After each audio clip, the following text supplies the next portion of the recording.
Assalamualaikum warahmatullahi wabarakatuh. Salam sejahtera bagi kita semua. Kami dari kelompok 8 akan mempresentasikan tentang pengembangan produk baru yang disusun oleh saya, Bella Ayu, dan ada dua rekan saya, Distiara Anggraini dan Reza Anderista. Yang pertama, pengembangan produk baru. Jadi apa sih pengembangan produk baru itu? Di sini kita paparkan ada pendapat para tokoh, yang mana dari pendapat di atas dapat disimpulkan bahwa pengembangan produk adalah suatu usaha yang dilakukan perusahaan melalui perbaikan bentuk, penyederhanaan, pembentukan kembali, menambah desain atau model dengan tujuan untuk meningkatkan kepuasan konsumen atau pelanggan. Jadi, alasan dasar perusahaan mengembangkan produk baru adalah untuk menggantikan item-item yang telah kehilangan minat dari konsumen. Yang selanjutnya adalah proses pengembangan produk baru. Butuh berbagai tahapan hingga akhirnya suatu perusahaan mampu menciptakan pengembangan untuk produk baru yang bisa diterima oleh masyarakat. Pengembangan produk baru ini merupakan suatu hasil inovasi yang mana keberhasilannya akan sangat ditentukan oleh kualitas dari produk yang dikembangkan. Secara keseluruhan, untuk menciptakan produk baru yang berhasil, perusahaan harus memahami pelanggannya, pasar, pesaing, serta pengembangan produk yang memberikan nilai unggul bagi pelanggan. Di sini kami akan paparkan secara umum saja, karena setiap perusahaan memiliki proses yang berbeda untuk pengembangan produk barunya. Tahap pertama adalah penciptaan ide.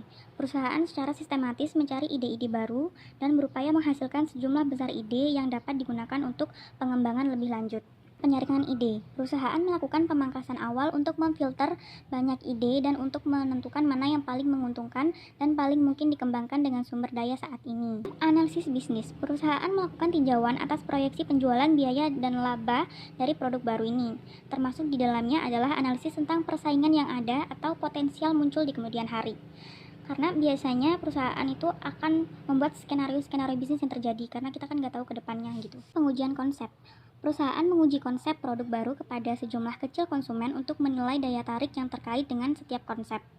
Ada risiko bahwa konsep yang dikembangkan kurang optimal dalam beberapa cara. Lalu pengembangan produk. Konsep produk diubah menjadi produk fisik. Dalam pengembangan produk ada risiko bahwa masalah kualitas terlewatkan. Ini sering muncul ketika jumlah yang lebih besar diproduksi nanti. Pengujian pasar. Produk dipasarkan secara realistis dalam skala kecil dan dengan cara yang terkontrol sehingga dapat belajar tentang penerimaan produk baru dan menyempurnakan pendekatan pemasaran keseluruhan. Lalu komersialisasi. Perusahaan memasukkan produk baru ke pasar pada skala yang lebih besar. Di sini perusahaan berkomitmen untuk bersaing. Dan hal-hal di atas, poin penting lainnya adalah diferensiasi. Adanya diferensiasi menjadikan suatu produk memiliki identitas yang khas dan unik, sehingga menjadi pembeda bagi produk pesaing dan memungkinkan untuk sulit ditiru. Inovasi dan pengembangan produk baru. Produk baru menjadi pusat perhatian seluruh perusahaan karena sumbangannya jelas untuk kelangsungan hidup dan kemakmuran perusahaan. Produk baru yang disesuaikan dengan kebutuhan konsumen membantu memperkuat posisi organisasi di pasar yang sudah ada dan untuk berpindah ke pasar produk baru. Perusahaan penting mengembangkan produk baru karena untuk mempertahankan tingkat pertumbuhan dan keunggulan perusahaan dan mengganti produk lama. Adapun hal-hal yang perlu diperhatikan dalam menciptakan sebuah produk baru, di antaranya 1. Produk unik dan menarik. Di sini perusahaan berperan penting dalam menciptakan sebuah produk seunik mungkin untuk menarik konsumen. Yang kedua, memanfaatkan teknologi modern inovasi produk. Yang dimaksud strategi inovasi juga bisa dijalankan dengan memanfaatkan bantuan teknologi modern. Dengan begitu, perusahaan lebih produktif lagi maupun operasional usahaan. Yang ketiga, meningkatkan kualitas SDM. Yang dimaksud, dibutuhkan sumber daya manusia yang berkompetensi dan memiliki kreativitas yang cukup tinggi. Yang keempat, meningkatkan pelayanan. Contohnya seperti melayani pemesanan secara online. Jenis produk baru. Secara garis besar, aktivitas pengembangan produk baru bisa menghasilkan 6 macam tipe produk baru. Yang pertama, produk baru bagi dunia atau new to the world product, yaitu produk-produk yang menciptakan pasar yang sama sekali baru dan membentuk siklus hidup produk yang baru. Yang nomor 2, lini produk baru atau new product line, yaitu produk-produk yang baru bagi perusahaan namun diluncurkan bagi pasar yang sudah ada. Contohnya, satu produsen kosmetik dapat memiliki lini produk bedak dan lipstik. Yang nomor 3, perluasan lini atau line extension, yaitu produk baru yang memungkinkan perusahaan memperluas pasar yang dilayani dengan menawarkan manfaat yang berbeda.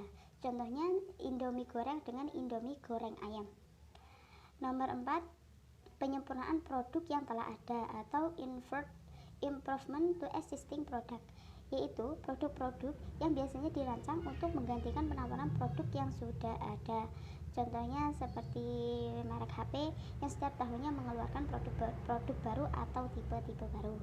Nomor 5, reposition, yaitu pengembangan teknik yang memungkinkan satu produk menawarkan aplikasi baru dan melayani kebutuhan yang baru. Yang nomor 6, pengurangan biaya atau cost reduction, yaitu versi dari produk yang ada yang dapat memberikan kinerja setara pada tingkat harga yang lebih murah. Keberhasilan produk baru. Kunci keberhasilan sebuah produk baru: 1. Memiliki pasar yang cukup besar. 2. Memanfaatkan teknologi yang sudah ada. 3. Memiliki harga jual yang bersaing. 4. Keunggulan produk bisa digambarkan dengan jelas. 5. Petunjuk pemakaian yang mudah dipahami. Kegagalan produk baru. 1. Penentuan harga produk yang tidak tepat. 2. Info produk yang kurang memadai. 3. Produk yang kurang dibutuhkan konsumen. 4. Kurangnya loyalitas konsumen. 5. Kualitas produk yang rendah. 6. Kekurangan modal. 7. Mahalnya proses pengembangan produk baru. Manfaat pengembangan produk baru. 1. Memuaskan pelanggan, yang artinya pelanggan yang setia pun akan tergoda dengan produk lain yang lebih inovatif. 2. Menggait pasar baru. Inovasi produk dapat menggait pasar baru yang lebih luas. 3. Meningkatkan kualitas produk. Mengembangkan kualitas produk sehingga akhirnya produk layak untuk dipasarkan. 4. Lebih efisien. Adanya inovasi produk dapat membuat proses produksi dan distribusi menjadi lebih efisien. 5. Lebih fleksibel. Inovasi juga berarti mudah melakukan adaptasi. 6. Unggul dari kompetitor. Bisnis yang terus melakukan inovasi akan lebih ringan untuk bergerak. 7. Pondasi kuat untuk bertahan.